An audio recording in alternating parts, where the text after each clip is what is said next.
peredaran harta, pergerakan ekonomi berada di tangan orang-orang yang pemurah, yang tidak mau kaya sendiri, tidak mau senyum di atas penderitaan orang lain, menari di atas bangkai saudaranya. Hadirin yang saya hormati, ini cirinya. Tapi sebaliknya kata Nabi, wa idza aradallahu biqaumin syarran, apabila Allah menghendaki kejelekan, keburukan bagi satu bangsa, walla alaihim sufahauhum, yang naik jadi pemimpin orang-orang durjana, orang-orang kurang ajar, tapi dipoles dengan topeng yang bagus. Ini musim topeng. Musim apa? Topeng. Topeng itu apa perlunya? Menyembunyikan wajah asli. Sekarang ini Dracula berwajah Arjuna. Ini musim topeng. Kita rakyat harus hati-hati dan punya filter, mampu memilah dan memilih. Walla alaihim sufahauhum wa qada bainahum juhaluhum, yang memutuskan hukum, yang mengambil keputusan orang-orang bodoh. Wa ja'alal mala fi bukhalaihim, peredaran harta, peredaran ekonomi jatuh di tangan orang-orang yang bakhil, yang tidak punya konsep menciptakan kemakmuran yang merata bagi seluruh rakyat Indonesia.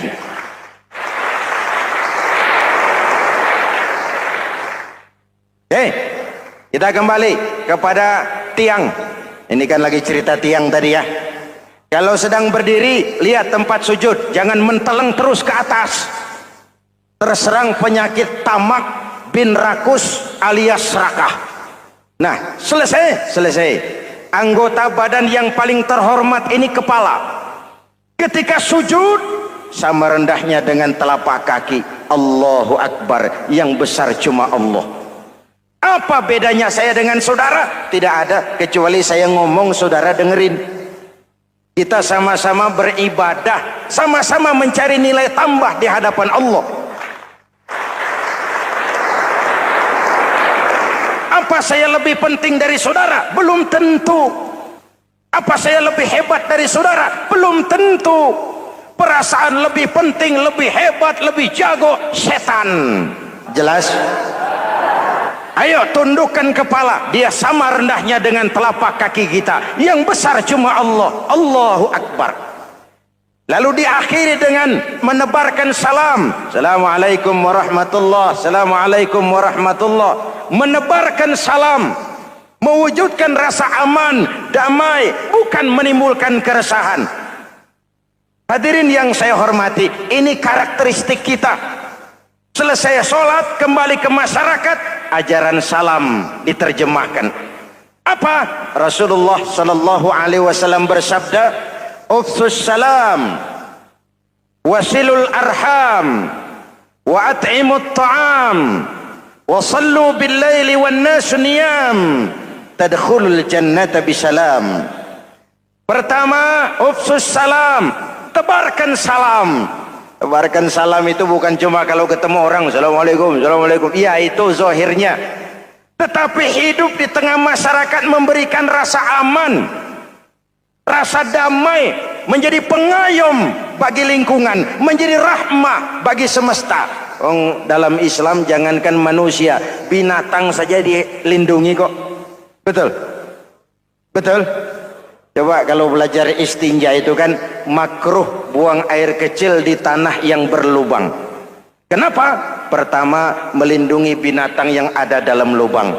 Siapa tahu di lubang yang saudara kencingi ada semut sedang rapat. Membahas Bologet jilid 2. Apa dosanya lalu mati dikencingi? Ini namanya rahmatan lis semut. Binatang saja dilindungi. Ada hadis, kalau kamu menyembelih hewan, sembelilah dengan cara yang terbaik. Jangan menyembelih ayam dengan pisau tumpul. Ini ajaran apa? Ajaran tentang peri kebinatangan. Rahmatan, memberikan rahmah, salam, keselamatan dan kedamaian kepada masyarakat lingkungan. Itu misi seorang muslim.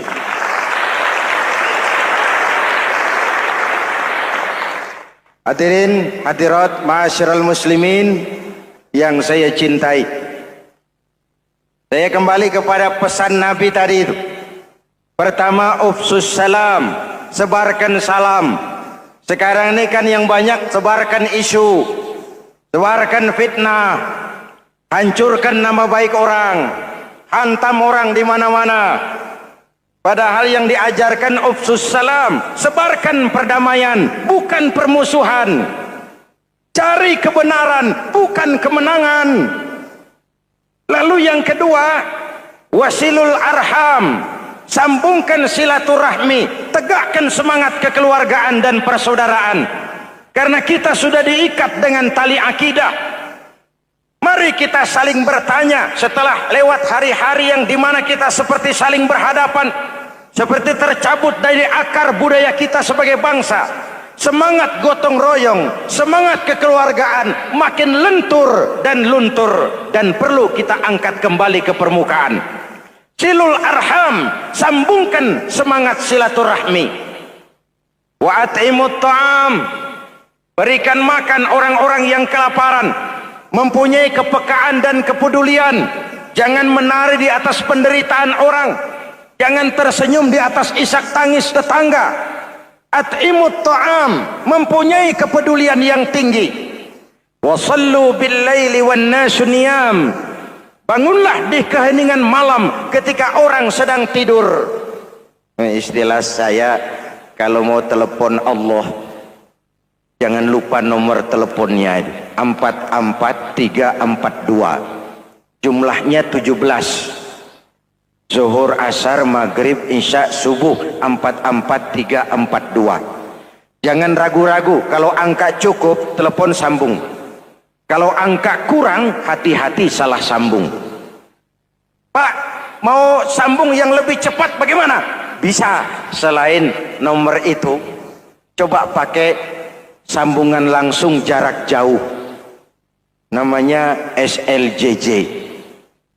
Kapan? Tengah malam. Kenapa tengah malam? Lebih murah. Lebih murah. Saluran kosong, telepon jarang yang pakai, orang banyak tidur. Wa minal laili fatahajjad bihi nafilatan lak asa ayyab'atsaka rabbuka maqaman mahmuda. Nun, di keheningan malam bangun. Seperti bapak-bapak, ibu-ibu sering bangun tengah malam ya Bu? Ya. Ngapain? Kalau bangun tengah malamnya sih saya percaya, cuma urusannya apa?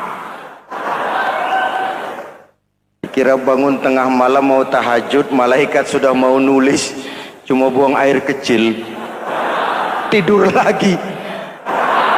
Hampir salah tulis saya.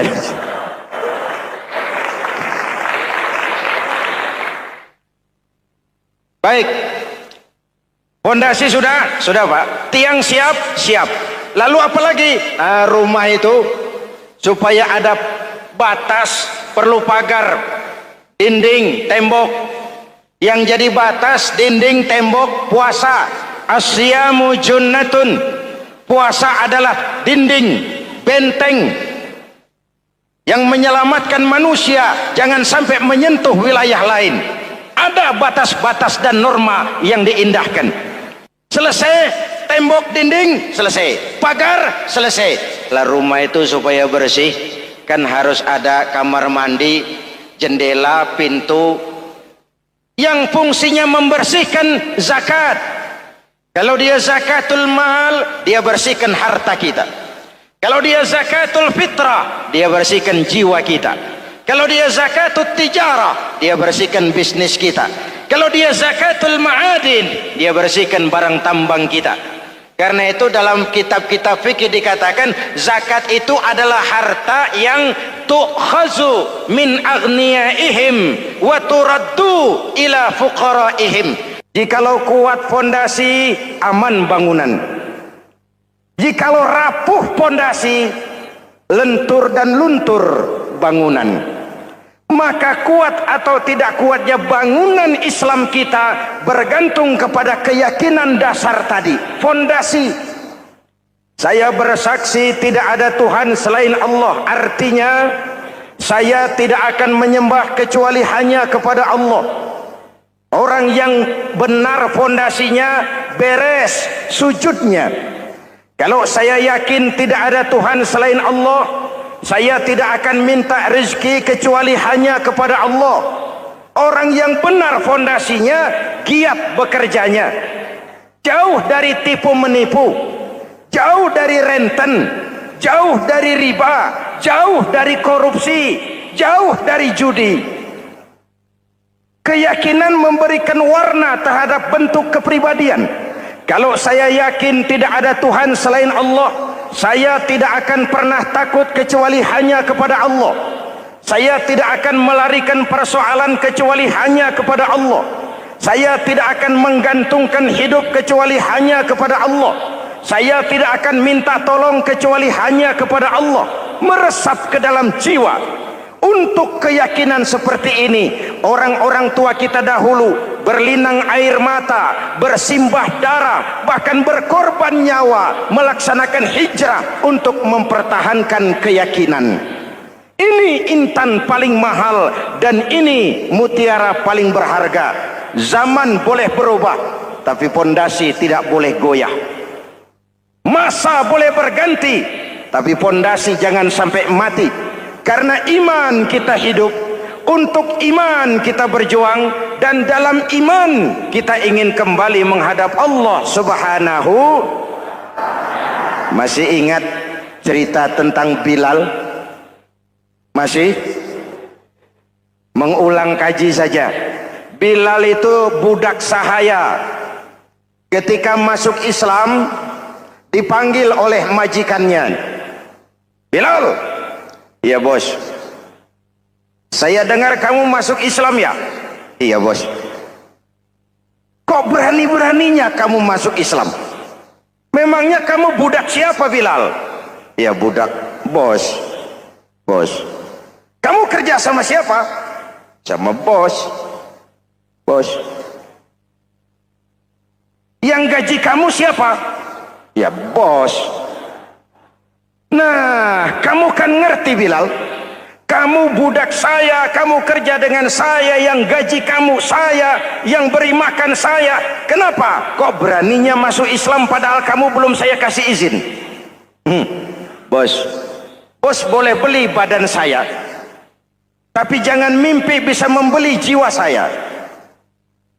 Tuhan boleh kuasai badan saya, tapi jangan mimpi bisa menguasai keyakinan saya. Saya memang benar Tuhan yang gaji, tapi kan saya digaji, saya kerja. Kerja itu kewajiban saya, gaji itu hak saya. Soal keyakinan, jangan ikut campur bos. Kurang ajar kamu Bilal. Biarin.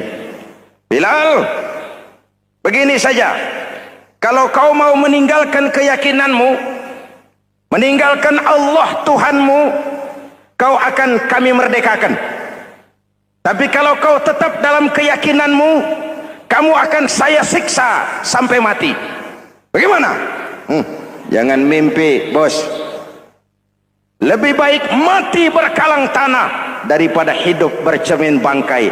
Biar saya gugur membela keyakinan daripada hidup jadi penjilat menjual akidah. Itu prinsip.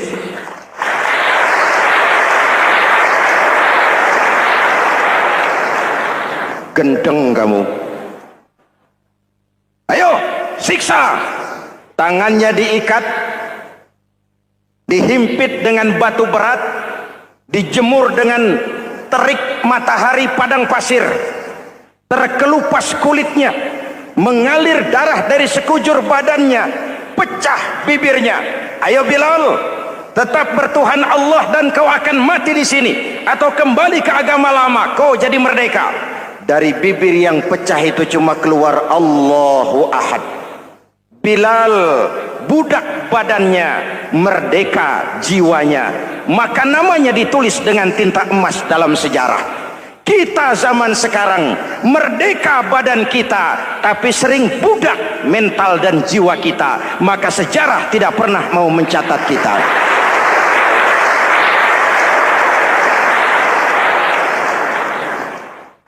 Ma'asyiral muslimin yang saya cintai, fondasi sudah. Lalu apa lagi? Mulai memancangkan tiang. Tiangnya 5.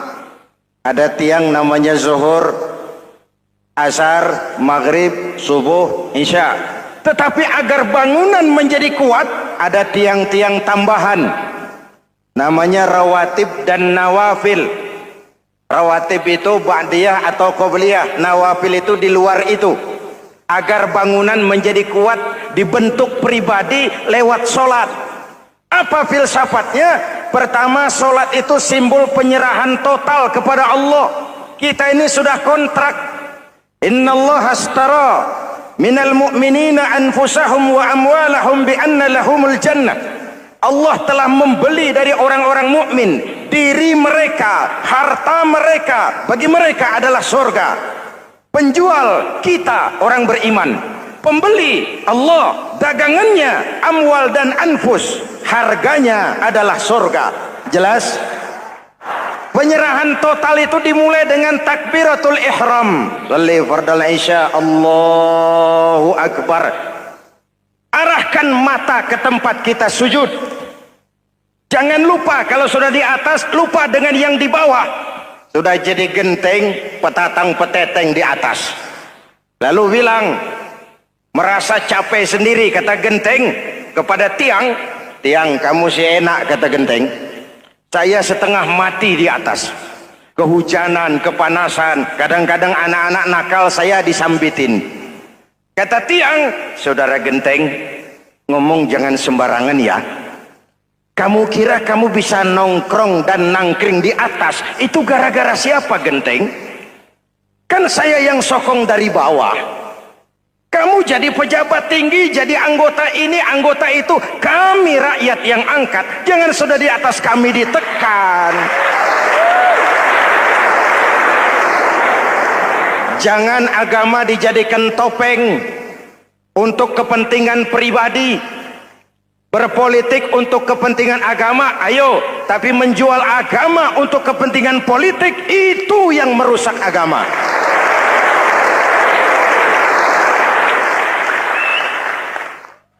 Ini kan kita lagi prihatin sedang meluncur kasus Bulog Gate 2. Innalillahi wa inna ilaihi raji'un. Kita lihat sajalah para petinggi kita sekarang bagaimana menyikapi hukum. Sebab saya dengar ada bargaining. Orang takut teriak maling sapi karena DE maling wedus. Tidak berani teriak ada maling sapi karena dia maling kambing. Yang lain maling ayam, dikumpulin ternyata maling semua.